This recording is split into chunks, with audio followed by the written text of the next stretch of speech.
Oh, listen to this, baby. We may be visiting aliens sooner than you can imagine. Stephen Hawking, Mark Zuckerberg, and a Russian entrepreneur named Yuri Milner are teaming up on a program called StarShot, which will send a swarm of iPhone-sized probes, teeny tiny ships, to Alpha Centauri, that is our nearest solar neighbor outside, or our nearest star neighbor outside of our solar system, in search for intelligent life. And here to explain it all, it's Dr. Michio Kaku, theoretical physicist and professor at the City College of New York. Welcome back.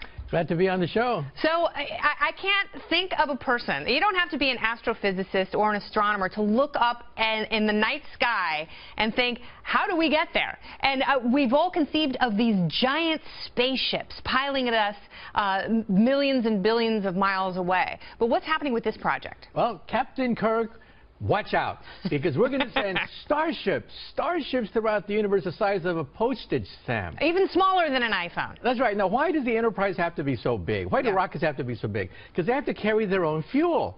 So why not put the fuel on the ground and with lasers shoot this fuel into outer space to propel postage stamps, nanobots with artificial intelligence to the nearby stars. This is with off-the-shelf technology. That's what's so novel. We don't have to wait for warp factor 5 warp engines. We don't have to wait for black holes. No, off-the-shelf technology. And they're going to go 100 million miles per hour, is that true? They're going to go up to 20% the speed of light. Okay. So to the nearest star in just 20 years.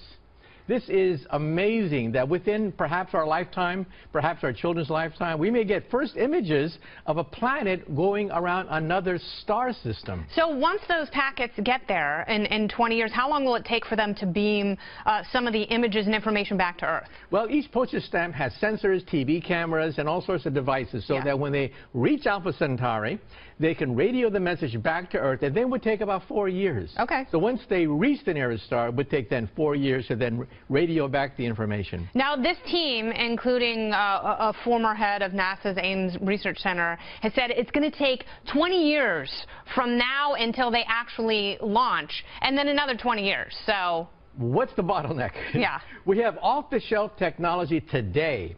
The problem is the energy of the laser beam. You need 100 gigawatts, which is about 100 nuclear power plants. Wow. Generating power of a battery of laser beams shooting into outer space and then hitting a sail, and then hitting the sail, which then pushes the sail to 20% the speed of light. That's the problem. The problem is we have to have huge lasers on the planet Earth. Yeah. Eventually, maybe on the moon. And we don't have anything like that right now, do we? What's the closest thing we have to something with that much power, aside from a nuclear power plant? Well, in California, Livermore National Laboratories, we have a laser fusion machine, a gigantic machine which uses laser beams to create a mini hydrogen bomb right there, okay? However, that only works for a fraction of a second. We have to have 100 nuclear power plants of energy for 2 minutes. 2 minutes to then shoot this thing up to 20% the speed of light. Yeah, but people still are really kind of sketched out by nuclear power. You know, especially after Fukushima, people are worried about what can happen, the what-ifs, if there are accidents and meltdowns and natural disasters. Right. Now, it doesn't have to be a nuclear power plant. It could be a coal plant. It could be an oil-fired plant. Yeah. Whatever. We need 100 gigawatts of power to energize a laser beam. Yeah. And then you have to aim it just right.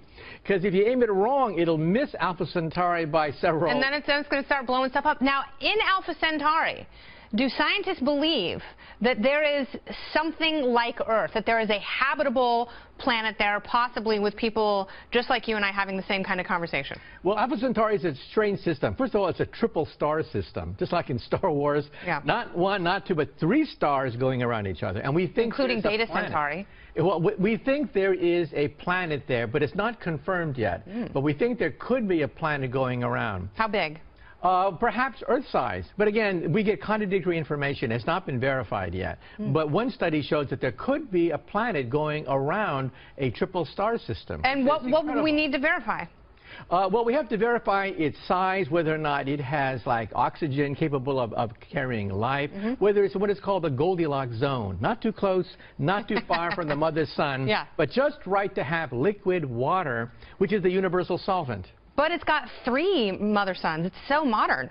What a yeah. wonderful family. Right. Remember in Star Wars, you look up and you see 2 stars in the sky? Yeah. There you would see 3 stars in the sky. Hot, but it'd never be black. You'd never get any sleep because there'd always be a sunrise going. All right, Dr. Kaku, thank you very much for coming by. Dare to dream. Yeah, right. And boldly go. That's right. We're talking starships now. Well, maybe the aliens are already here and they can look over the plans and be like, nope, nope, yeah, that's it. Hopefully. All right, thanks again. Come back soon.